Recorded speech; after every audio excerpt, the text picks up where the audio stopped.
Assalamualaikum warahmatullahi wabarakatuh.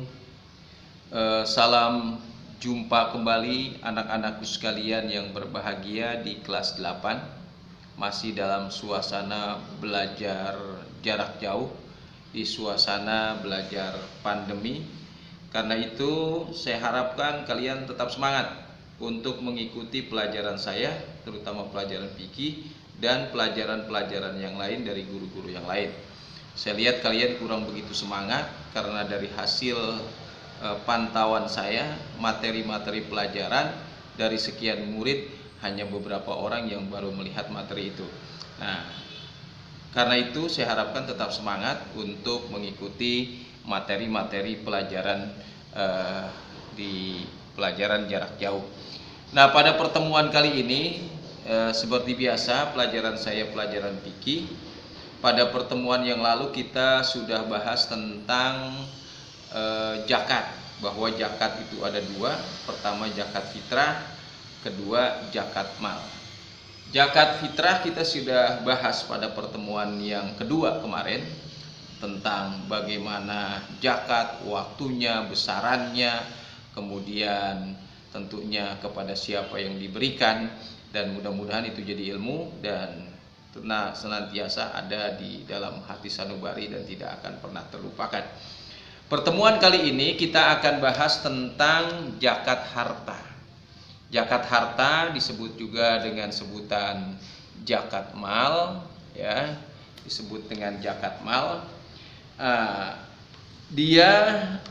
Zakat ini adalah zakat yang dikeluarkan sebagai penyuci dari harta kita. Ayatnya kemarin, khuz min amwalihim shadaqatan tutahhiruhum wa tuzakkihim biha. Ambillah dari mereka harta sedekah, ya, sebagai bentuk untuk menyucikan harta mereka. Jadi zakat itu punya fungsi seperti itu. Jadi di harta yang seseorang miliki, di kekayaan yang seseorang punya sebagai anugerah dari Allah Subhanahu wa taala, bukan mutlak punyanya, tapi ada hak fakir miskin yang mesti dikeluarkan, salah satunya lewat zakat mal. Nah, kalau zakat mal ini dikeluarkan tidak mesti harus di bulan suci Ramadan. Nah, yang dikeluarkan di bulan suci Ramadan hanya zakat fitrah. Nah, kita bahas tentang pengertian zakat fitrah sekarang. Apa zakat fitrah itu? Zakat mal, maaf. Apa yang disebut dengan zakat mal? Zakat mal atau zakat harta adalah kegiatan mengeluarkan sebagian harta kekayaan berupa bisa binatang ternak, hasil tanaman, emas perak, atau harta perdagangan dan kekayaan-kekayaan lain diberikan kepada mereka yang berhak menerimanya. Itu pengertian zakat mal atau zakat harta. Jadi kegiatan mengeluarkan zakat dari harta lewat perdagangan, lewat emas dan perak, lewat pertanian dan lain sebagainya. Hukum mengeluarkan zakat fitrah adalah wajib bagi yang sudah memenuhi syarat. Pasti kalau zakat mal ini harus ada syarat-syaratnya. Beda dengan zakat fitrah, dikenakan kepada setiap orang, besar, kecil, tua, muda dan lain sebagainya. Jadi hukumnya wajib bagi orang yang sudah memenuhi syarat. Kalau kita wajib tapi belum memenuhi syarat, menjadi tidak wajib. Syarat wajib zakat harta, pertama orang Islam. Yang dikenakan kewajiban membayar zakat pasti itu orang Islam. Kedua, dia sudah balik. Ketiga, harus berakal sehat, artinya tidak gila. Yang keempat, merdeka, bukan budak sahaya. Kemudian harta itu milik sendiri, bukan aku-akuan. Mana punya saya, hotel punya saya, tapi punya orang gitu kan, cuman bukan aku-akuan. Ya, milik sendiri mutlak, tidak dalam penguasaan orang lain. Kemudian sudah mencapai nisab. Nisab itu adalah batas harta yang sesuai dengan harta yang harus dijakati. Hartanya ada tapi belum nyampe nisab, tidak wajib zakat karena ada syaratnya di situ. Kemudian yang ketujuh, syarat wajib zakat mencukupi haul. Haul itu 1 tahun seseorang memiliki harta itu. Maka kalau sudah 1 tahun dalam penguasaannya, dia wajib zakat. Dia punya emas, ya nisabnya cukup tapi belum 1 tahun, belum wajib mengeluarkan zakat. Nah sekarang kita bahas tentang macam-macam harta yang wajib dizakati. Walaupun tadi di depan kita sudah sekilas sudah memahami zakat apa saja yang mesti dikeluarkan. Nah macam-macam harta yang wajib dizakati. Pertama, zakat emas, perak, dan mata uang lain. Jadi kalau kita punya emas, punya perak, sudah sampai nisabnya, sudah sampai 1 tahun kepemilikannya, maka wajib dizakati. Atau mata uang, kita punya uang tapi mata uang lain yang diperdagangkan, misalnya dolar. Dolar itu kita punya hampir berapa, 200.000 dolar umpama. Cukup banyak kalau ditimbang-timbang emas dengan emas, hampir ada 200 kilo emas ya, atau 200 gram emas, maka dia wajib dizakatkan. Ya, ukurannya nisab emas 93,6 gram. Ya. Atau kalau perak ukurannya 672 gram. Berapa? 2,5% daripada harta yang kita miliki atau emas yang kita miliki. Nah, menurut Imam Salasa, Imam 3, nisab emas itu 77,59 gram atau 543 gram. Tapi umumnya ukurannya adalah 93,6 gram. Jadi ada imam mazhab yang lain mengatakan lebih rendah, hanya 77,59, hampir 78 sekian gram. Kemudian yang kedua, selain emas, perak, dan mata uang lain yang harus dizakati, yang kedua adalah zakat perdagangan atau disebut perniagaan. Kita sukses jadi pedagang, dihitung-hitung selama 1 tahun kita sudah sampai nisab dan haul, maka perdagangan kita wajib dizakatkan. Berapa? 2,5% dari keuntungan yang kita dapat. Kemudian zakat pertanian. Kita petani, nanam kedelai, nanam padi, nanam kopi, nanam kakao. Kita punya lahan beratus-ratus hektar. Panen, maka setiap panennya itu kita harus mengeluarkan zakat.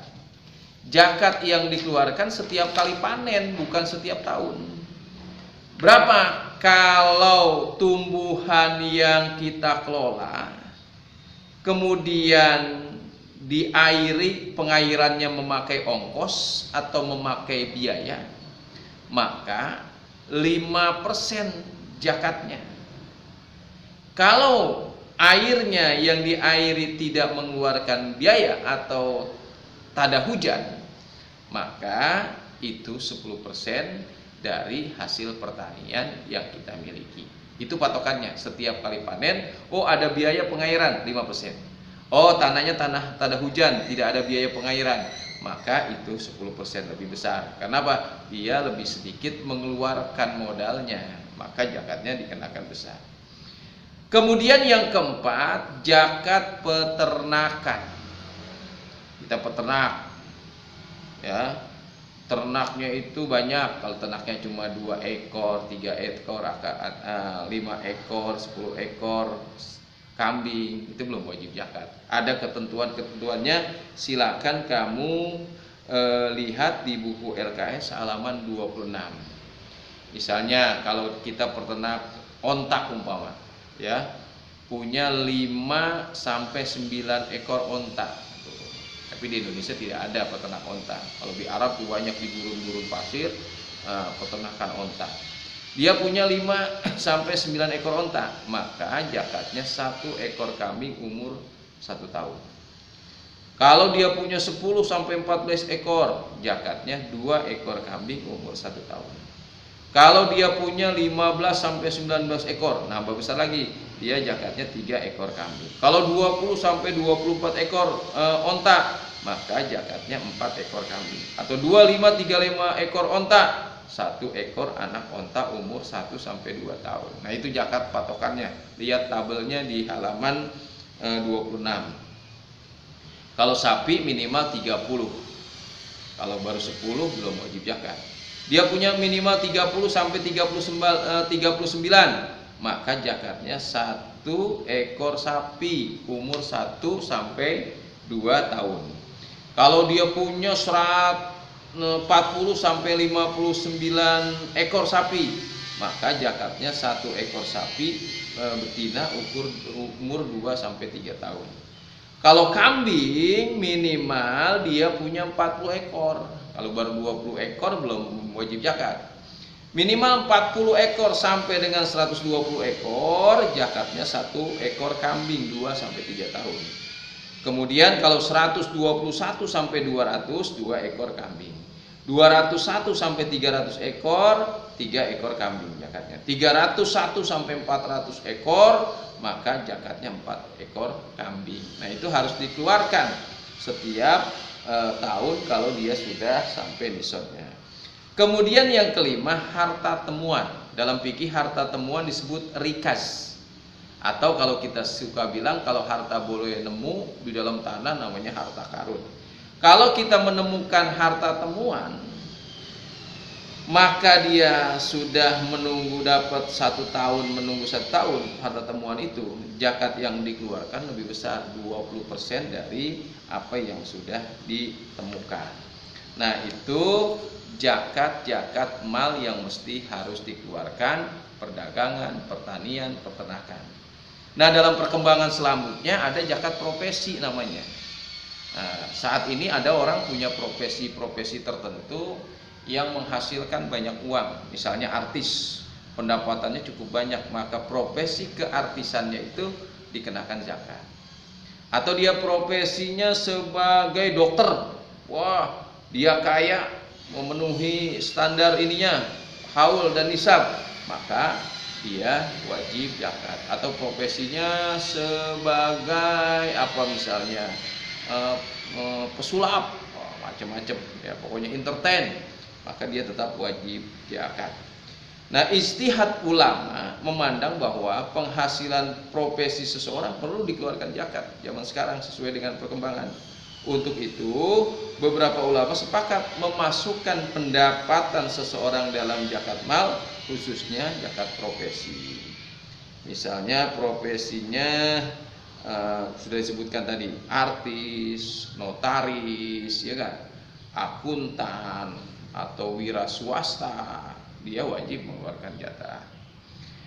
Hal ini berdasarkan firman Allah Subhanahu wa taala. Allah Subhanahu wa taala berfirman, "Ya ayyuhalladzina amanu anfiqu min thayyibati ma kasabtum wa mimma akhrajna lakum minal ard." Wahai orang-orang yang beriman, infakkanlah sebagian dari hasil usahamu yang baik-baik dan sebagian dari apa yang kami keluarkan dari bumi untuk kamu. Nah, jadi orang kalau diberikan rahmat, anugerah, harta apapun profesinya, dicobakan zakat 2,5% dari apa yang sudah didapat. Kepada siapakah zakat itu diberikan? Itu pertanyaannya. Kepada siapakah zakat itu diberikan? Kemarin sudah saya sampaikan, kepada 8 orang yang berhak menerima zakat disebut mustahik. Tapi di antara ke-8 itu yang paling utama 2 golongan, fakir dan miskin. Nah, mustahik zakat, sekali lagi digarisbawahi, mustahik itu adalah orang yang berhak menerima zakat. Jadi tidak semua orang berhak menerima zakat. Ada orang-orang yang berhak menerima zakat disebut namanya mustahik. Ada 8 golongan. Pertama disebut fakir. Siapa fakir itu? Orang yang mempunyai penghasilan tetapi penghasilannya tidak mencukupi kebutuhan sehari-hari. Itu fakir. Orang penghasilannya ada, tapi tidak mencukupi untuk kebutuhan sehari-hari. Penghasilannya, dia pendapatannya per bulan cuma 900.000. Pengeluarannya 2,5 juta. Nah, itu fakir namanya. Yang kedua, miskin. Miskin itu orang yang mempunyai penghasilan, tetapi penghasilan tidak mencukupi kebutuhannya.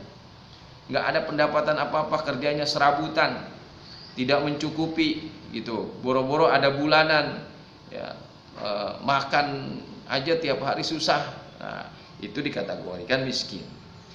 Yang ketiga, amil. Amil itu orang yang bertugas mengumpulkan dan membagi-bagi zakat. Kalau orangnya banyak namanya amilin. Nah, petugas zakat itu berhak mendapatkan zakat. Kalau orang yang mendapatkan zakat namanya mustahik, ya. Orang yang mengeluarkan zakat disebut namanya apa? Mujaki. Orang yang mengeluarkan zakat. Sekali lagi, orang yang mengeluarkan zakat namanya mujaki. Orang yang berhak menerima zakat namanya mustahik. Orang yang mengumpulkan, bertugas mengumpulkan dan membagi-bagikan itu namanya amilin. Yang keempat, mu'alaf. Mu'alaf itu orang yang baru masuk Islam. Selama keimanannya masih lemah, belum stabil. Di masyarakat kita orang sudah bertahun-tahun karena masuk Islam mu'alaf saja. Patokannya selama imannya masih lemah. Kalau dia udah 3 tahun imannya kuat, nggak bakal keluar lagi dari Islamnya, tidak akan murtad, maka tidak dikategorikan mu'alaf. Di masyarakat kita kalau ada orang masuk Islam udah 20 tahun masuk Islamnya, tetap aja disebut mu'alaf. Nah, ini salah pemahaman. Kemudian yang kelima, hamba sahaya, budak atau rikob, yaitu orang yang tidak mempunyai kebebasan karena menjadi milik orang lain. Perbudakan, tapi sekarang dunia perbudakan sudah tidak ada. Zaman-zaman jahiliyah, zaman-zaman dulu manusia diperjualbelikan. Dibeli karena ukuran kegagahannya bisa kerja. Maka dia dalam penguasaan seorang, penguasaan tuannya, maka dia berhak mendapatkan zakat. Orang seperti itu.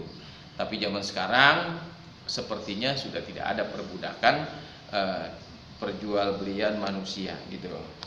Kemudian yang keenam disebut gorim, orang yang mempunyai banyak utang, sedangkan dia tidak mampu untuk bayarnya. Utang untuk fisabilillah di jalan Allah dia nggak nyanggup bayarnya, maka dia disebut gorim atau gorimin, dia berhak menerima zakat. Yang ke-7 sabilillah namanya, yaitu orang yang berjuang di jalan Allah. Sabilillah, guru-guru TPA, guru-guru ngaji, guru-guru yang ada di pedalaman yang tidak mendapatkan, tapi dia menegakkan kalimat-kalimat Allah, mensyiarkan agama-agama Allah, maka itu disebut kategori fisabilillah yang berhak menerima zakat. Yang ke-8 namanya ibnu sabil, yaitu orang sedang dalam perjalanan musafir demi tugas-tugas agama. Nah, ini 8 orang yang berhak menerima zakat disebut mustahik. Nah, ini Allah Subhanahu wa taala ceritakan dalam surat At-Taubah ayat 60. A'udzubillahi minasyaitonir rajim. Bismillahirrahmanirrahim. Innamas shadaqatu lil fuqara'i wal masakini wal amilina 'alaiha wal mu'allafati qulubuhum wa fir riqabi wal gharimina wa fi sabilillah wabnis sabil faridatan minallah wallahu alimun hakim. Artinya sesungguhnya zakat-zakat itu hanyalah orang-orang fakir, orang-orang miskin, pengurus-pengurus zakat, para mu'alaf yang dibujuk hatinya untuk memerdekakan budak, orang yang berutang untuk jalan Allah, dan untuk mereka yang sedang dalam perjalanan sebagai suatu ketetapan yang diwajibkan Allah, dan Allah Maha mengetahui lagi Maha bijaksana. Surat At-Taubah ayat 60 menjadi dasar mereka-mereka yang berhak menerima zakat. Apa hikmah zakat? 1, sebagai jalan untuk mensyukuri nikmat dari Allah. Kita diberikan banyak nikmat yang sangat banyak. Inna a'tainakal kautsar, maka keluarkanlah sebagian harta yang kita miliki. nikmat sehat, nikmat panjang umur, nikmat beraktivitas, nikmat dikaruniai harta yang berlebih, maka sebagai bentuk syukurnya keluarkan zakat. Yang kedua, dapat meringankan beban orang lain. Hidup ini tidak semuanya sama. Ada yang kaya, ada yang miskin, ada yang tidak berpunya. Maka yang tidak berpunya, yang miskin ini menjadi tanggungan kewajiban orang-orang kaya untuk sama-sama berbagi. Kemudian yang ketiga, untuk menjauhkan diri dari sifat kikir, sifat-sifat tercela. Jangan merasa bahwa harta itu milik kita, harus berbagi, sehingga hati kita jauh dari sifat kikir, medit, pelit, buntut gasiran, pantat kuning, merege hese. Jangan. Kemudian untuk menumbuhkan sifat kasih sayang antar sesama, kepedulian terhadap saudara-saudara kita tidak mampu. Itu hikmah-hikmah zakat. Oleh karena itu, pada pertemuan kali ini saya minta kalian mengerjakan ulangan harian di halaman 30. Nih, halaman 30 ulangan harian. Halaman 30 bagian halaman 30 bagian 1 sampai dengan bagian 3. Nah, dikerjakan di buku LKS. Nanti LKS-nya nih difotokopi, dikirim ke sekolah yang sudah diisi dengan jawaban kalian. Nah, LKS aslinya tetap di rumah. Ini tugasnya nih, tolong diperhatikan dan jangan banyak bertanya lewat japri. Perasaan saya sudah menyampaikan dengan jelas. Kerjakan ulangan harian halaman 30 bagian 1, bagian 2, bagian 3. Ini kertasnya difotokopi, yang sudah diisi dikirim ke sekolah. Kalau tidak muat boleh di kertas lembar. Terima kasih atas segala perhatiannya. Assalamualaikum warahmatullahi wabarakatuh.